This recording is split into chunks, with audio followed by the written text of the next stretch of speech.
Flip it from a track to a plot full of acres. Do it for the farmers and the producers and the makers. What we even here for? Occasionally I ask it. I know it's more than struggling, anticipating the casket. Reap what we sow, I'm trying to fill up my basket. Life's a plantation, I self-law and master. Over the plot I've been granted on this planet. Now it's slanted, cause the chosen been supplanted. But if you overstand it, it was spoken. Fractured, but we ain't broken. Even though some would rather play the role of token, we growing. Black through the essence of a presence. We carry the blood of gods, we carry the mind of peasants.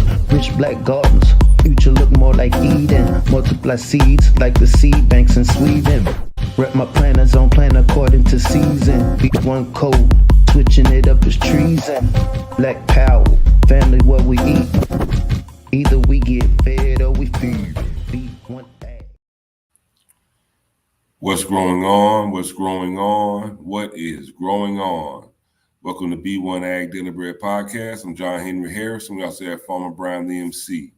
Here at B1AG, we focus on Black agriculture as it pertains to agriculture production, education, marketing, health, food, nutrition, and economics, all for the Black family and for the Black community. Welcome Black to the garden. Now, today we have a special guest. Her name is Tiffany Williams, and she's from Austin, Texas. She goes by Farmer Nancy, and she's a FarmHer. FarmHer for y'all out there. And we love, this is what we want to do more in 2022. We really want to highlight people that embraces agricultural lifestyle and really live it and bring this to you. So for those that are thinking about, just growing something or having a garden or getting into farming or, however big your venture is, or how small, we just want to show you real life examples of our people living this lifestyle. And we look forward to bringing Farmer Nancy onto the broadcast. Farmer Brown, what say you? First, I'd just like to say peace to the B1 family. Hope everybody's doing well. When we talk about agriculture, a lot of times we get in the mindset of plows and cows and being out in the field. But as Farmer Nancy shows, sometimes agriculture is all about social justice. Agriculture is all about moving the ball forward. We talk about this concept of Black power. There's power in being able to feed not only yourself, but being able to feed others. And so Farmer Nancy embodies this. When we think about all of the things that divide us within the melanated community, especially, it's been a buzzword, these gender wars. But when we think of gender wars, we think of how do we work together to fight the bigger beast of food insecurity and injustice. And so I look forward to deep diving into the conversation with this sister and really getting into some topics. I think we have a great one today for the family to imbibe in. So without further ado, I'd like everybody who's watching this live to go ahead and greet Farmer Nancy. We got Farmer Nancy from Austin, Texas. Welcome, welcome, welcome. Hey y'all. Am I lagging a little bit? I might have to go. Am I lagging? A little bit, but we'll work through it. Okay, because I don't know if it's gonna be a bad lag. But hey everybody, it's so nice to be here. Shout out to the B1AG family. It's a bad lag on my side. Don't worry about it. Just speak as if normal, and even though it may lag, the information is still coming through. So we're going to jump right into it. We're going to get a family a little time to get in the building, but we were chopping it up a little bit before the show, talking about Antonio Brown. It's a trending topic right now. And here at B1AG, we frame our conversation specifically around agriculture, food security, but this concept of principles. And so he had millions of dollars on the line of, kind of going along, hey, this is the way we're going to run this game. And he decided to take his proverbial jersey off. and ran off the field. I'm done with it. I don't care what kind of bag or whatever incentives y'all got for me. I'm done with it. And he ran off, and I think me and him, we got different views on what that meant. But kind of tying it to the conversation we're having today, when we talk about this empowerment within our community, this concept of separation, and I know you got a very interesting story about a farmer down in Austin that I really look forward to getting into. But this is a very hard thing to work on the mind. When it comes to empowering yourself, there's something you have to give of yourself. And I know you understand that not only as a parent, but as a producer, as somebody that gets out in the garden, out on the farm, and actually produce something. And so with that, if you could kind of give us a little bit of background of how did you get into this? You were talking about genealogy, studying your family. And so if you could go into a little bit of that for the melanated family to get a little bit of taste of what Farmer Nancy got going on. All right, I will. Well, first I gotta get rid of the puppy because she doing too much. So hold on one second.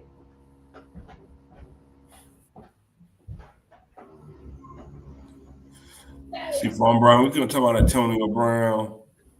Okay. When you're out there doing farming and agriculture, you have to work as a team, right? So if you're out there working as a team with the goal of, okay, we're farming, we're gardening, and you got one person over here trying to do his own thing that has nothing to do or a production or doing that's going to help you win or help you grow, that's not good. If you're on a plantation doing free labor or exploitative labor, somebody's got to break this exploitative cycle. He ain't exploited. He's a millionaire. He's getting paid millions to do what he does. Do they call them $1 million slaves? But Farmer Nancy, All right, I'm so sorry, y'all. So it always goes down. I'm an urban farmer, so my farm is in an urban community. It's on the corner in Austin, Texas, in a gentrifying neighborhood. So we got construction over here. We got my puppers, my kids. It's just always going down in my world. So y'all just excuse me for 2.56 seconds. Woo. So yes, what were we talking about? Your background, genealogy, how you kind of got so my background in genealogy. So I'm born and raised Austinite. I was raised in Austin. My family is from Austin. Oh man, when I started this agricultural journey, I literally was at the same time researching my family history. I just like history. I'm just like this history person. And as I was growing food, my uncle would just be like, we used to go down to the farm in Mexico. And I'm like, the farm in Mexico? What farm? So I eventually just started looking into it. I started putting censuses and stuff like that and just really looking into where people were on the land. I call it agricultural genealogy. So as a farmer, is deeper than just a trade for me because I am literally from where I'm farming. The land that I'm farming on is land that my family has lived on and moved around on for over 200 years, right? So for me, I like to trace that back, and it's just tracing back the farm family. So agricultural genealogy, grandma's hands. That's right. So I started looking into my family. I had already known that they had came from the Buda area, which is in southeast Travis County, right over the line in Hayes County. And so they actually migrated from there after they were freed from their owners in Mountain City. They started to migrate here. And then I did have some family that was enslaved by people who lived here actually in Travis County.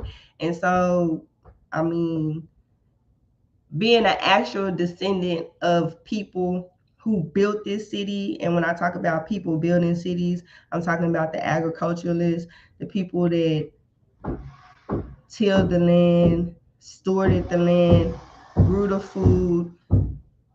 Those farming communities, like, that's a huge thing because we don't talk about that. We do not talk about the pillar of the communities, the foundation, the ground, the frame for it being agriculture. The city of Austin has a resolution on its record, on the books at city council, that says agriculture. They, first of all, they apologized for racism and slavery and all this stuff.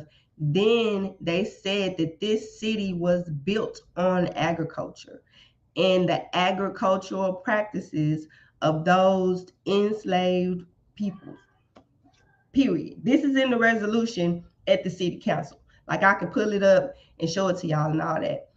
Okay, so if y'all are apologizing and attributing the growth of the city, y'all got to pay me. Where's my money? Because I am the only Black farmer here. Not only am I the only one here, y'all act like I'm not here. Or y'all act like y'all don't hear me saying, are y'all going to pay me to farm, to come back here and rebuild this city the way y'all keep saying it's tore up from the floor up? What's up? And it's never discussed. It's never talked about.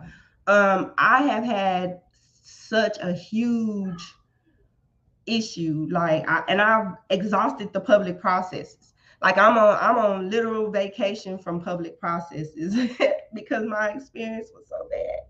But it's deep rooted. When you look into your local public political processes, it's deep rooted. A lot of it is still ancestral. A lot of it you can trace back the people and the families that's still here hanging around, fooling around with the city council. Like, it's crazy. It's real crazy. But this is food, right? And you can never go or colonize a place, or you can never go and build a place without having the food. And this was Mexico. Like, when we talk about Texas, this is a different type of thing.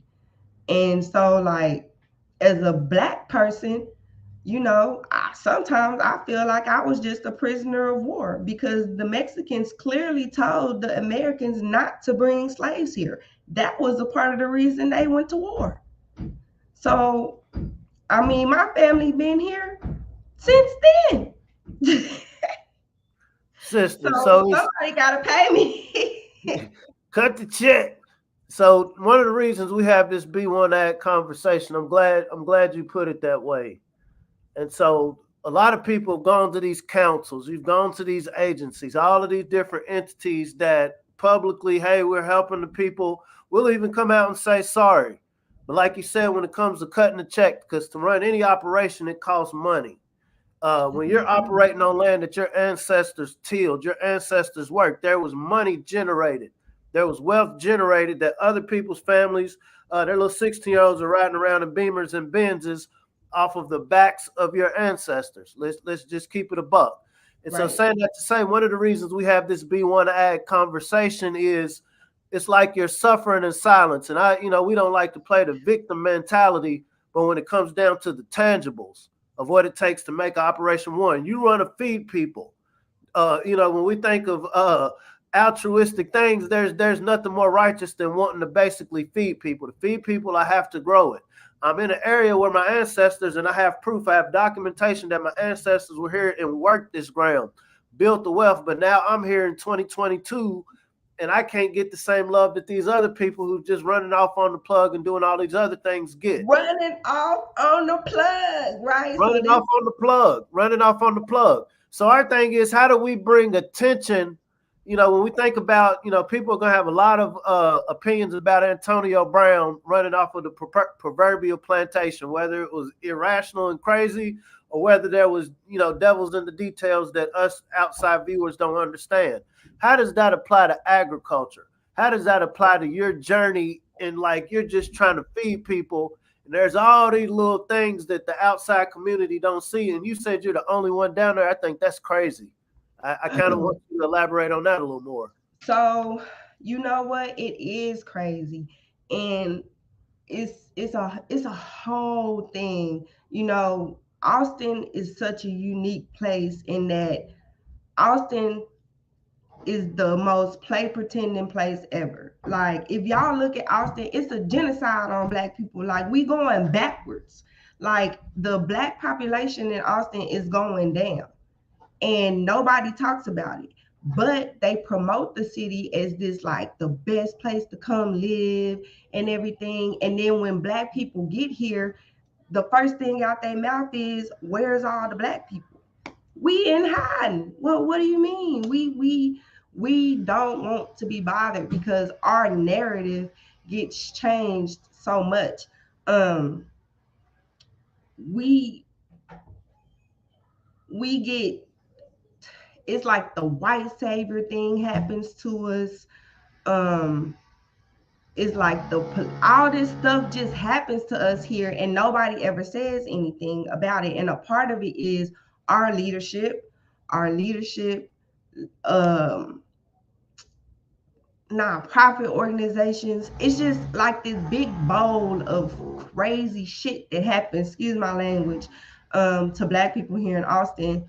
And so for me being a farmer and wanting to just feed people, and the first thing you think, right, is to go to my people and get support. You know what I'm saying? So when I reach out to the community, of course I get feedback from the community and, you know, my elders, my young people who are, you know, vegans and into plant-based and into gardening and stuff like that. But then when I look at the people that are like supposed to be fighting for social change and equity and social justice, and they are just like ignoring food, not me. I think that people get it confused. I think they get mad, or I think that they think I'm mad because I'm not getting some type of recognition or something. I'm pissed off as a veteran because I'm watching my community starve to death. I'm watching no one of color grow food or produce food, but I see them like awarding themselves for all of this advocacy and police brutality and like voting, but everybody starved. Nobody talked about the food. Nobody talked about the food. And so when I'm saying this, they looking at me like, oh, there go Tiff, she tripping. I'm like, but no, I'm not tripping. Like, y'all don't even have food on the budget. So I start going to the African American Resource Advisory Committees, right? And I'm like, y'all didn't even talk about food. We talked about all the money y'all was gonna try to get from the city, and food wasn't even on there. It was like health care, COVID, homelessness, um, voting, No tangible. no food. I was Where do like, you think this disconnect with our people in agriculture comes from? Like, how can you overlook something that you strive to do every day? Like, that's a basic human need, is to eat. Why is it that, why do you think that many of our people don't, we just neglect to look at that they think you as, start in the kitchen. They lazy. Wasn't nobody helping grandma and them clean them greens after my mom and them? My grandma told me to go put the butter in the pot so we can make the cake. I went and dropped the stick in the bowl. I didn't even take the butter out the pack.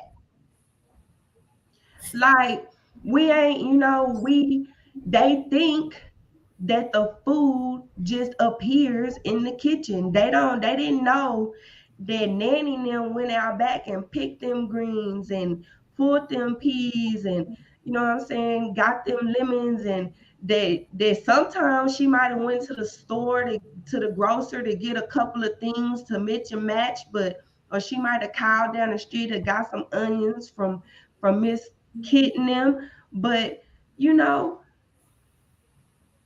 hey, we got personal chefs. It looks so good. I mean, the chefs is doing the hard work. They got to be growing it in their backyards. Cause I don't know where they getting the food from either. Are they using black farmers? You know, I be looking at this food and I be like, we don't even think about where it's really coming from.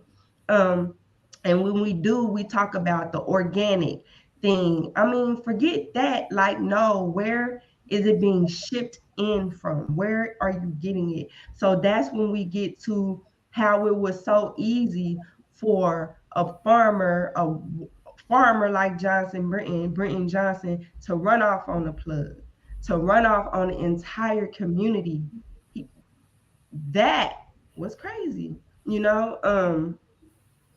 We're gonna delve deeper into that one, but you brought something up, this white savior complex in relation to the organizations, the altruistic nonprofits, charity. Oh, we just help these lowly brown people. You live Parties in and social gatherings. Yeah, you live in Austin, Texas, and I think it's interesting. Alex Jones, he's one of the nation's biggest patriots of fairness. And I think it's very interesting you're in that location, and that's the dynamic that you're dealing with. Because believe me, sister, I mean, I think anywhere where melanated people are waking up and seeing our relationship with the land, and I can tell you this from Central Kentucky, some of the best farmland on Turtle Island, North America. These dynamics exist. I'm glad. I'm not going to say I'm glad you said it, but it lets me know I'm not going crazy, right? But saying that to say, if you could let the people know that there is a bag, there is a real bag. There are groups getting tangible dollars, tangible resources because we're not connecting with the land and we're not supporting those of us who are producing from the land. Here at B1AG, one of our things, we sell a class, healthyblackfood.com. The concept is we're teaching people how to grow their own food from a rudimentary level because we understand whether you're wanting to just grow a garden and feed yourself or whether you're wanting to learn how to plant food to create an ag business, create a value-added product, or find some sort of niche within the agricultural system. Can you speak on how many bags are involved from your perspective on our inability to get on code around people like yourself who are producing, who don't have the support of the system or the city or the councils who are, you said you went to the black folks. Yeah, Like, they hey, y'all making talking it. about the jab and all of this. They What about the they food? look. They making it up.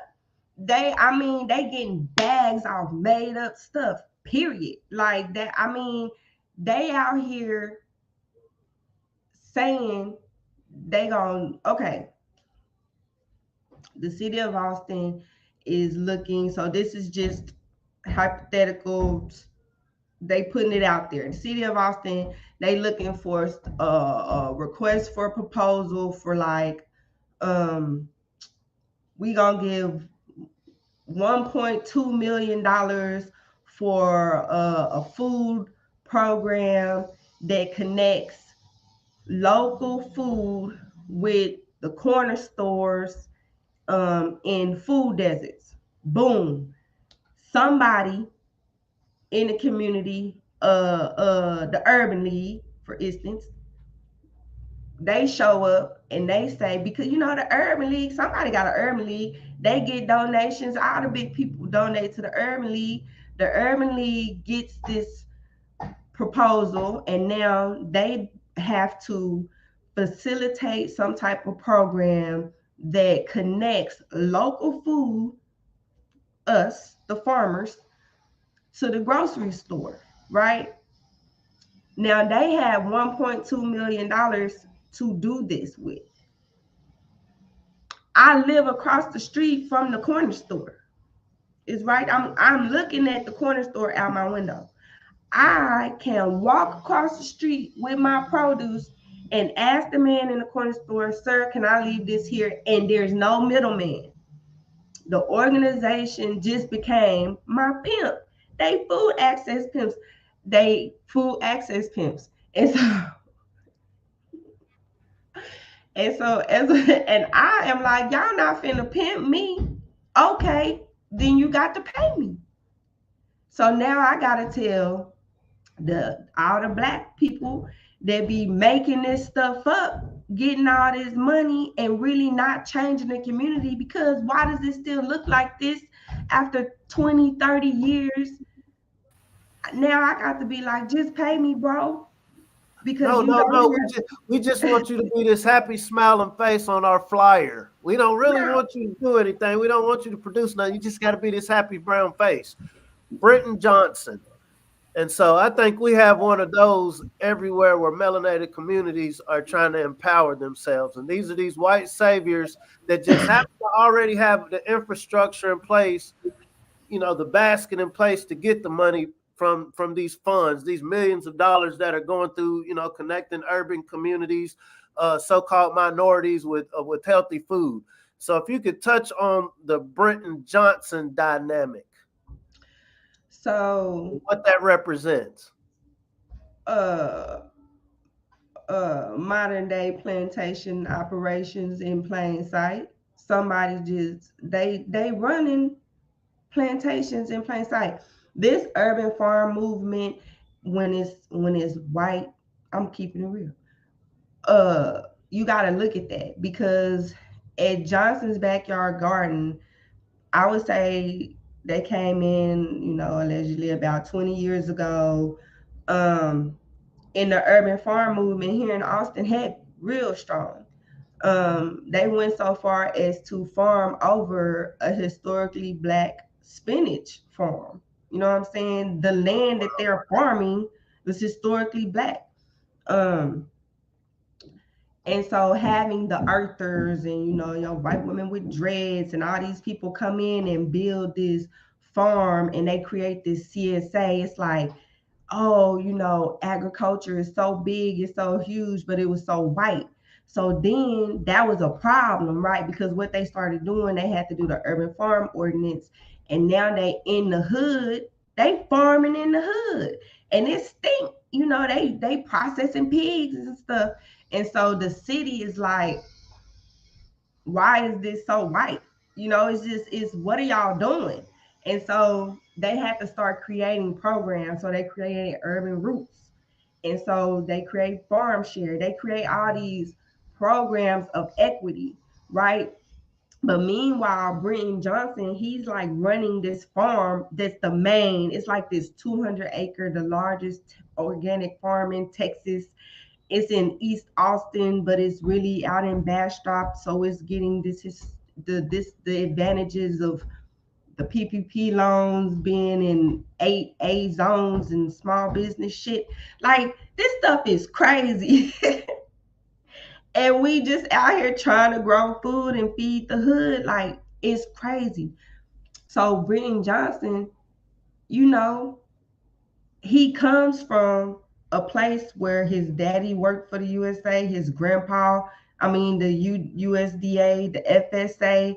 So these are historically, discriminatory and racist entities that he comes from, and then he displays the behavior in his farming operation, allegedly, through people who have told me too many times in my DMs and too many times publicly to be like, why are we supporting this man? But people have done it.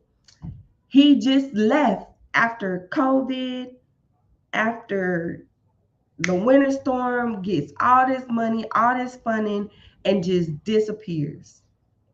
Have lawsuits, uh, abusing.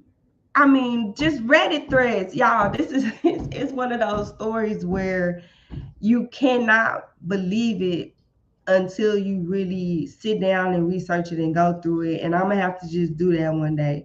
But basically, after running $1 million operation down into the ground, abusing his workers,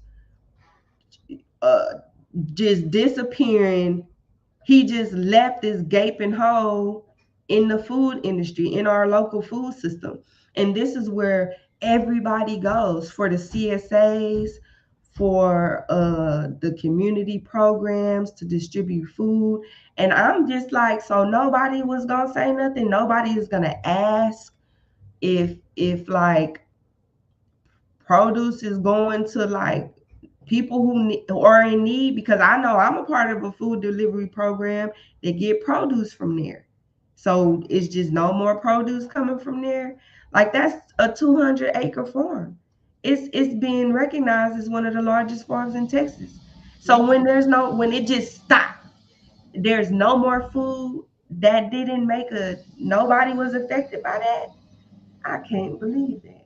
You got to think about this. As above, so below. So that dynamic, CSA shares, and if you could talk about that a little bit, community supported agriculture. You're basically paying the producer up front to deliver produce boxes to your door in many cases, or a pickup point.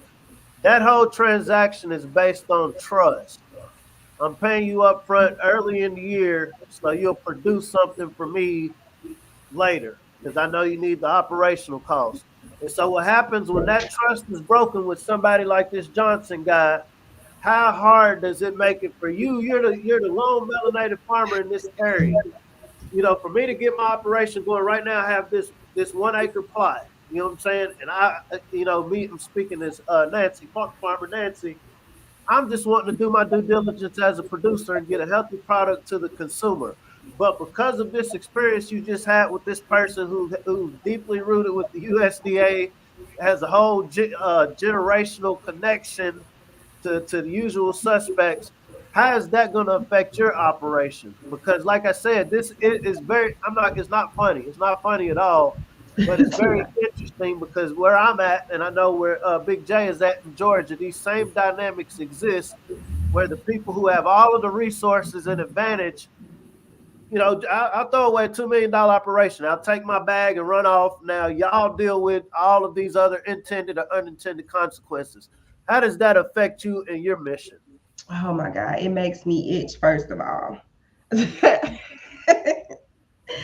Because it's so discouraging in a way. Because I know that one, I already had competition from that as business competition. When you start your small business, you go and they talk about your risk factors and what is your competition, and you got to put all of these things in your business plan, right? And so yeah, that's one of the things. What are my biggest risk factors? The fact that I have established farms in urban agriculture in my community already, and JBG is one of them. It's on my list. You know what I'm saying? So for me, as a small scale farmer, to know that yes, that's part of my business competition as a business owner, and then to know that they can just up and walk away from $1 million operation, y'all, from 200 hard acres. What you mean? That back up on the river?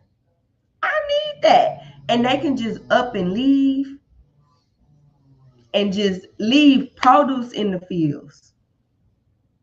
What? Oh, no. Let me ask you this. Let me ask you Sounds this. like Antonio Brown to me. Oh, my back. Let me ask you this. Here at B1AG, we don't like to deal in conjecture, but for the sake of trying to contextualize this to the melanated family, why it is important to support. So, in a perfect world where melanated people understood the importance of our place within the food system, how would farmer Nancy how would you have been able to capitalize on this person doing what they did if there was broader melanated support for what you were doing? What would have been the opportunities within this? What kind of case could you have made to the councils or whoever powers to be where you're at if you had a community? Not everybody's not going to agree, but if you had a critical mass of melanated communities down there, melanated consumers or customers of what you're producing, how much of a difference could that have made in what you could have done in reaction to Jones doing what he did or Johnson doing what We he could have did? we could have flipped the script. We could have flipped the script because why wasn't I being supported? Why didn't I have support? We talking about Austin. Like, don't the like richest man, the billionaire Robert dude live here? So, uh we could have had our own food system. We could have created a black food system that is able to be sustained the same, not the same way they was sustained. They wasn't sustaining. They was abusing and using. Um, but yes, we will be able to create food hubs. We will be able to create technology, agriculture and technology bridges and bridge the gaps with innovation and learning. I love what you guys do with your educational programs. I'm just one person, right? And it's just me, and it's such a disadvantage. I feel like to not only my family, because I want to teach my kids too, but others because I can't spread myself so thin. And I do because the work has to get done. But I can't keep doing it by myself. I was able to get the city of Austin to support me on my own. I was able to, not without black leadership, nothing like that. I was able to get them to look at my farm as a prototype for black agriculture because they use terms like agri-hoods to classify urban farms that are ran by white people on land that been here for 100 years. There used to be plantations. Like, how you gonna call that an agri-hood? That's so disrespectful. What, it's already down the street from the hood, and none of the food goes to support those people in Lakeside. Like, what are y'all talking about? Like, it's so slight here in Austin, and it's the worst. Um, it's just bad when they do this kind of stuff. And so I think that if I were to have the support of my melanated people the way they should be supporting here in Austin, but they don't because they weird, it would be on and pop, because it's food. If But let we me ask don't, it's like we don't grow it, y'all foraging for it. When you ask me how do you make it that, and how do you get them to see how important it is, we're starving. Like, yeah, y'all eating, but they tell us we got obesity, high cholesterol, like all of these things. That's because y'all eating something that ain't even grown with love. It's not even grown with love. Like, what? Now we've been seeing across the country how urban gardening, urban farming have really been revitalizing, neighborhoods that have become blight, just tore down neighborhoods, and agriculture is used to bring it back to life. Now we touched on a little bit earlier about, how everybody's like Black Lives Matter, but they're not thinking about the food. Can you tell our audience about how you're using agriculture as a way to push social justice as far as with your youth offenders? Yes. So our goal here is to create a program for children coming out of the juvenile justice system or transitioning out of foster care. Even try to start catching those before they even get to the juvenile justice systems, and introduce them to agriculture, introduce them to trades and opportunities in agriculture, whether it's forestry, um, livestock husbandry. Just get them onto a farm, in onto a ranch setting, get them working with farmers, talking to the elders. Let it be organic and natural. we gotta figure out a way to connect with these kids today that works. You know what I'm saying? And I think that's one of the things that attracted me to B1AG. It was the intro and the music. I was like, okay, that's cool. You know what I'm saying? Let me check this out. And I was like, I'm gonna have to add it to my list of playlists that I use in my farm when I'm, farming. My farm therapy, like therapeutic gardening.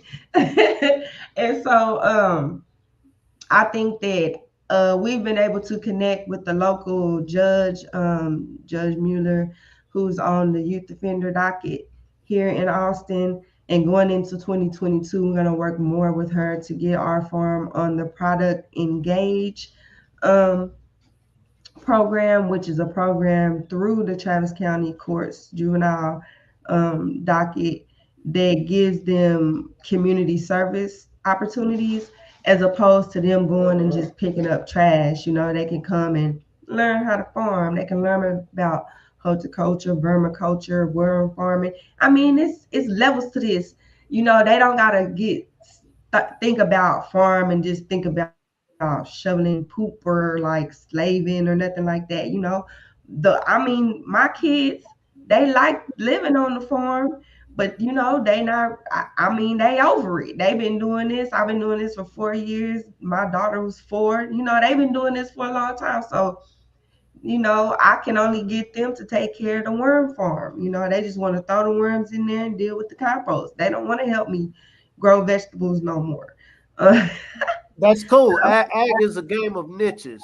Exactly. So that's why there's so many niches that we just need to introduce these kids and let them know it's a thing. It's young people that walk past my farm every day and they be like, oh, that's a beautiful garden you have. And I be like, this a farm. They be like, a farm? And I be like, yeah, you don't know, a farm can be this small. What you talking about? Come on, meet a farmer.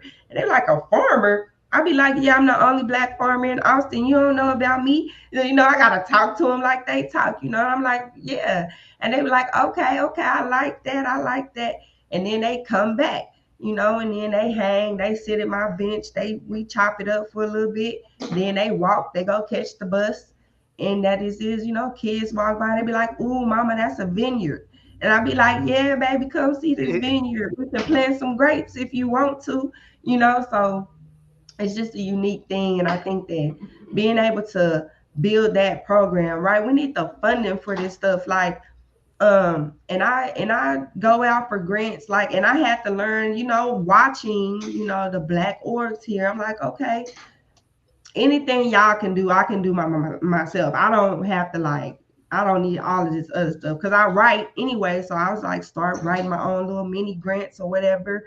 And I was able to start getting some funding from local grants and then like they would be like, well, we can't, we need to sponsor you through an organization. And I'm like, cause I'm a for-profit, I'm not a nonprofit. So I would have to get it administered to me through a nonprofit.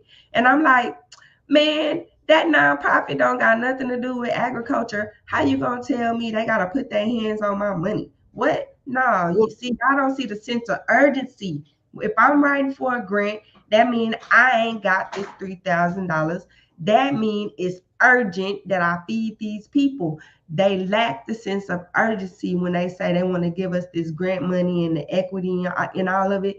Don't tell me it got to be a matching that I need to spend $3,000 to get $3,000. You giving me this grant money and I'm going to go buy these fruit trees and grow this fruit. And I don't want to go through all of that. Ancestor Booker T. Watley said it best. One of his rules: avoid the middleman like a plague. The brother Nathan Lockridge, he's in Texas as well. He's saying he's experiencing the same thing where he's at. And so, one of the reasons we have this conversation, what you represent, sister, and this is why this is an honor for us to have this discussion with you. You represent a seed. And so all it takes is a handful of them little kids. You said they walk, oh, that's a pretty garden or, pretty flowers. But there was a seed planted. They saw a melanated sister, right? You don't represent the archetype of what most of these kids are going to see in a social studies book. My first experience with seeing a melanated person involved in agriculture was a slave. It was a slavery. That little paragraph they have in our social studies books. Right. I had a choice of Michael Jordan and rap music, or this degrading picture of melanated people in a farm that looks horrible with somebody whipping them. And so I spent decades of my life wanting to be an entertainer, not realizing the bag isn't feeding the world. There's 75 million more people on planet Earth right now, and every single one of them have to eat. Our ancestors, like you've done your research, our ancestors were a part of feeding. The sister, Your Highness Shiro, has put at least 10 different very formidable plans on how to make use of an acre, a quarter acre, multiple acres. Like you said, when we talk about farming, don't just limit it to the cows and shoveling poop. There's Nope. all of these different niches that directly affect and generate revenue. That's what these people who write these grants, like, hey, I'll give you $3,000, but I need you to tell me everything you're doing. And so for this $3,000, I'm gonna give you. I'm gonna take everything you just told me, and I'm gonna go make 30,000. I'm gonna go make 300,000 because I know your community ain't gonna support you. And so you got to take these little crumbs I'm throwing you, and while you're out here struggling, just trying to get support, we gonna go make a bag off of what you just told us, and that's Right. exploitative. It's exploitative. But once again, I hate to keep talking, man. It's No, great. no, it is crazy because for me, I sit through it and I was experiencing and I was like, no, because it's only me. I didn't have nobody to talk to about it. And so then when I would see, other black farmers in the space, I would build with them. I would build with there's a group here rooted in melanin. You know what I'm saying? I build with them, but it was like we have to say something because I will be the only one saying something. Not everybody is as about that life as I am. I just say stuff because I'm a veteran and I'll be triggered. And so sometimes it just comes out of me. But my grandmother was also a local civil rights leader here in Austin, Texas. And I get so angry when I think about how she gave her life to fight for this city. And I come home from fighting for my country as a veteran, and I see these niggas really been out here like preying on the community and hanging out with the white people, like letting it happen. And now we starving to death and ain't nobody talking about the food. Oh no. I mean, it burns me up on my insides. And so when I talk about it, I'm going in on everybody. So when I see even urban farmers, even black farmers that look like me, I didn't went off on other urban farmers. I ain't lying because I see y'all trying to play that game. And don't play that game because you ain't doing nothing but hurting the people. And that's not what we about to do over here. And I'll be ready to fight. I didn't wake up with violence, I promise, but I'll be ready to go all the way in because this is food. And as a veteran, my inner is like it get hot. And so I think that finding a way, because I don't have a curriculum, right? But I have the idea, I have the space, I have the infrastructure to implement a program, but I don't have a curriculum. You guys have a curriculum. You know what I'm saying? So it's nothing for me to call y'all and be like, I would love to work with you and see if there's a way we can implement y'all's curriculum here in Austin at my farm. And I can hire somebody. I have a lot of friends that have time to, teach. I'm not a teacher. I'm not really an educator like that. I like it, but that's not my thing. But I got the space. I'm a farmer. I can find a educator. Y'all have a curriculum. We can build a little school program, trade thing here. And that's how that thing goes. And that's just the way it's supposed to spark across the community. Like we supposed to be building. But I feel like sometimes we get stuck in having to find that funding to where some of us just reach and we get sucked in. Some of us end up having to, shake that jelly roll, and now we out here, and they stuck, and now they on the wrong side of the work. Sister, something that it traumatized me on one end, but it triggered me. When I was doing my undergrad studies at a HBCU, this was a melanated man, well respected on campus, illustrious title.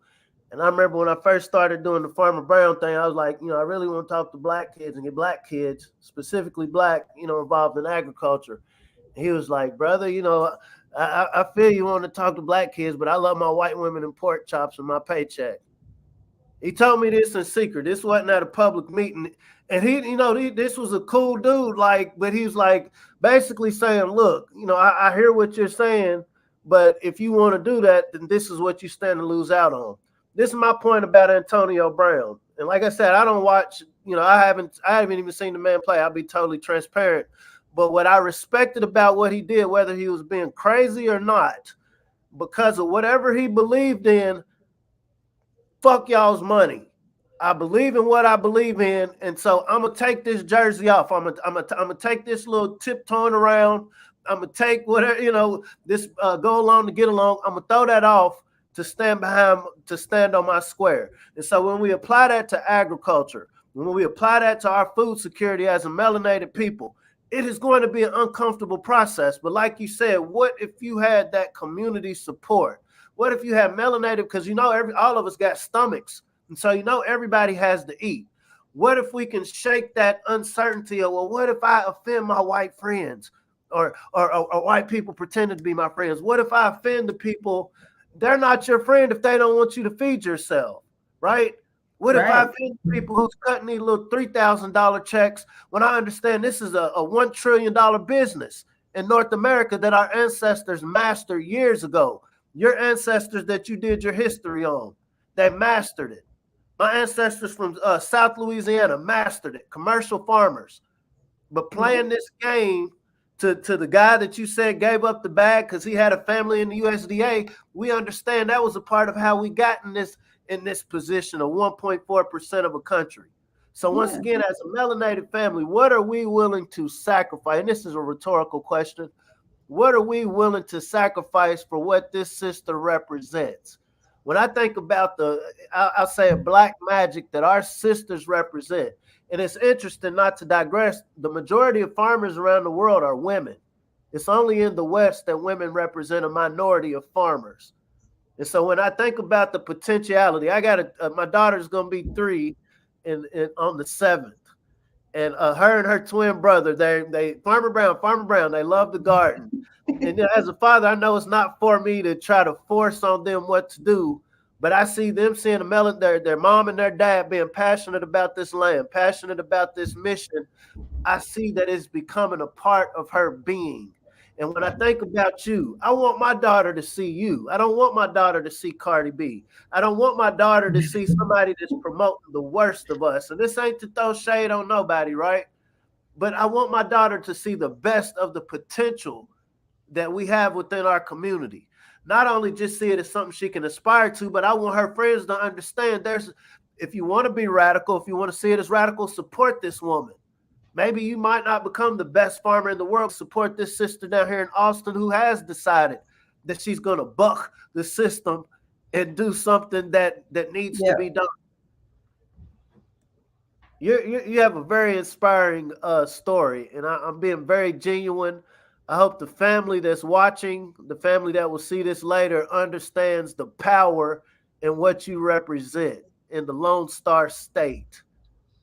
Yeah, and cause it was one of the things. That's one of the things I seen too. Like when you were talking about Waka Flocka farming and Drika Gates farming, it's like all of these celebrities are starting to farm, and I'm just kind of like, I respect it, I appreciate it. But before you just put that out there on your platform and you start to benefit from that, you need to reach down in the communities that y'all be around and see if it's somebody already doing that. See if it's a farmer out there already that might need the help. You know what I'm saying? Because I'm, I mean, I'm pretty much, it be people sleep across the street underneath the bus stop from my farm. You know, you know what I'm saying? So it's nice, but we need the support. Like we need to be able to be seen and heard, and we need to be able to raise the money that we can raise to make this stuff happen. You know, I just or the city of Austin could just stop playing and pay me my money. I would take it. Sister, we're gonna have to continue this conversation in the spring. We don't want to take up too much every time. Definitely will. I How can appreciate people you guys. support you? How can people get in contact with you? Uh, Obviously, finances will always help an operation, but sometimes just some positive energy in your way. How can people get Just in touch? positive energy. You can just follow me on my social media. I tell everybody, if you can't do nothing, just follow me. I appreciate that. And support me because I'm, like I said when we were backstage, I'm kind of camera shy. I have to, be comfortable, and you was just kind of like, just be comfortable. So I'm really wanting to get into building up my YouTube channel and building up my social medias and doing more conversations like this with people. So just come over to my YouTube, subscribe to my channel, follow me on Instagram, Twitter. I'm Nancy Farm Fancy on all my social medias. Dobbin Cobb Garden Farm is my farm. Y'all can see it back there. It's down there. That's my ancestral surnames. My father's name is Dobbins. I'm also related to J.H. Dobbins that played football. He from LaGrange, that's Texas. And then Kavanaugh is my people from Buda. So Dobbin Cobb Garden Farm on Facebook. And yeah, that's just yep. And like in my bios, you can find my LinkedIn to all my other stuff. But yeah, just follow me on social media, shoot me an email, citizenfarmher, at gmail.com. And Making that's ancestral noise. Making yes, ancestral yes. noise. Yep. This is beautiful. Once And again, I thank family, y'all, I appreciate hope you for having me. we greatly appreciate you, and I ain't gonna say I hope. I'm gonna affirm that I know somebody watching this is going to be inspired. You don't look like the average farmer, right? You've broken that mold. When we think Yeah. about, we want to break these stigmas. You can sit and ask somebody to respect you, but my mom always told me don't ever ask nobody for respect. What did Birdman say? Put some respect on my name. And what you've done is you've taken initiative to plant a seed where it was barren ground. By you being the one in Austin, and that surprises me. That's crazy to me. I hope the melanated family understands the potential that each of us have wherever we're at. Nobody is going to stop you from doing what we were put here to do. These people are running off on the plug. However you want to see that, if you want to get into metaphysics, these people they're losing their shit. And so are we getting in position to gain it? And I'm like, this is I was like, y'all, I'm watching an episode of American Greed live in real time right here. And nobody said nothing. Nobody has still said anything to this day. There were a couple of reporters that reported about it, but it was real quiet and still ain't showed up. It's still silent. Ain't nobody heard nothing. So I'm gonna keep watching. Just Urban Farm News now. I do like true crime stories on farms and stuff like that. So just check me out, y'all. This has been a great build. Like I said, we're gonna have to bring you back this spring. As far as the curriculum piece, we'll do some back end conversations. That's very doable. The concept is our seeds need to see people that they resonate with. Not just stock photos, not just tokens or symbolism, but they need to see real people doing real things. Uh, your children are into sports. I think with these coaches, that's a great start. Hey, we're gonna do some conditioning on one of these farms. We can run around the track a couple times, or we can get out here Yeah. and do some weeding. Like the sister, she put like I hope the family goes back. She put like 10 different, very practical uses of this space to engage the community, because that's all. Seeing is believing. It's one thing y'all on here talking about it, but if people see this being implemented where they're at, that does more than trying to teach them. You don't have to have a degree. You don't have to be educated. It's just seeing somebody that looks like you that's being genuine doing it. So we greatly appreciate you. Thank you. I am Nathaniel Lockridge. As where am I? Where can they find us? I'm in Northeast Austin, in the Manor and Rocky area.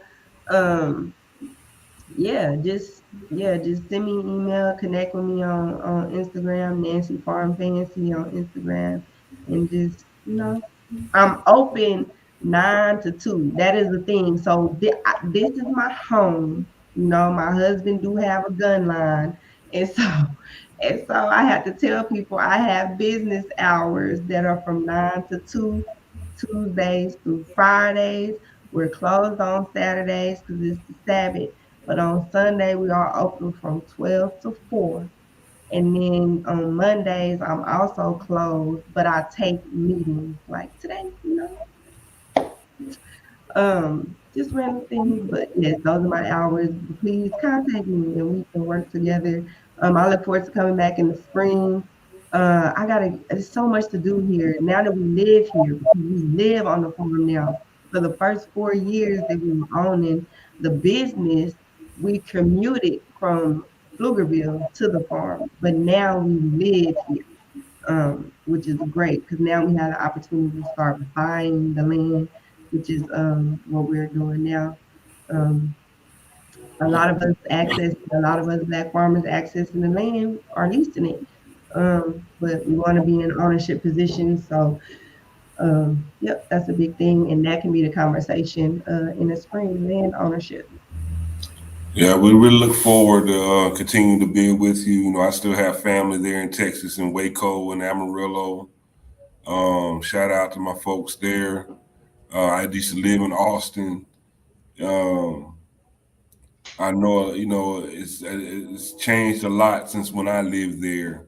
But there definitely is a need, not only in Austin, but like I said, wherever cities where we're at, where we have to get black to the garden.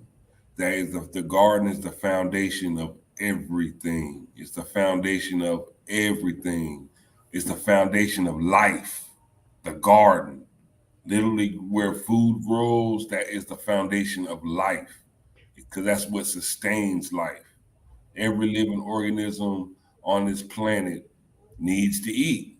We all got to eat. All the animals, plants, people, humans, bugs, slugs, thugs. We all got to eat. Everybody's got to eat. Yep. And I grow mini veg specifically for the thugs, because not all thugs like to eat vegetables, but they will eat mini if possible. They like to eat cherry tomatoes. They'll take a little baby head of romaine because the whole head go bad. My husband is one. So once I figured out the process for growing vegetables for him, it was on and popping. So I do specialize in mini veg for the thugs because y'all gotta eat. Yes, it do. So here at B1AG, we like to say we're pushing the black algorithm, fighting against the algorithm. That is our mission, and we will continue to do that. Pushing the black algorithm. Ancestors, they mastered the systems. We raising young bosses, no victims. Planting that knowledge curriculum. Blessing the roots with the nutrients. The darker the berry, black Nubian. Dropping receipts like I'm Julian. The streets with that food like Peruvian. Trapping the herbs and the fruits and the veggies. CSA boxes, my package is heavy. Ship across town in the bed of my Chevy. Printing them up, growing hard for that baby. If you stay ready, you ain't gotta scramble. Bet on black farmers and growers, no gamble. Reclaiming our pain cause the game is in shambles. Blessed with that melanin, carry the miracle. Mothers and fathers of civilization. Black back to the garden with through cultivation. Build it back better through back innovation. B1 community growing the nation. Genetically designed to be the dopest. Open that growth mindset. Codified, now we focus. Farming on back on track. Be the fam, break bread with them. Pushing that pushing that B1AG algorithm. Now watch me get them, watch me get them. Pushing that B1AG algorithm. Be the fam, break bread with them. Pushing that B1AG algorithm. Watch me get them, watch me get them. Pushing that B1AG algorithm.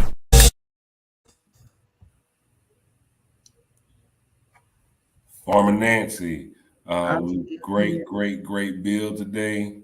Thank y'all for having me. We touched on a lot of topics, and I hope that the audience was able to see that, it's bigger than food. Food is the foundation, and that's a great big thing.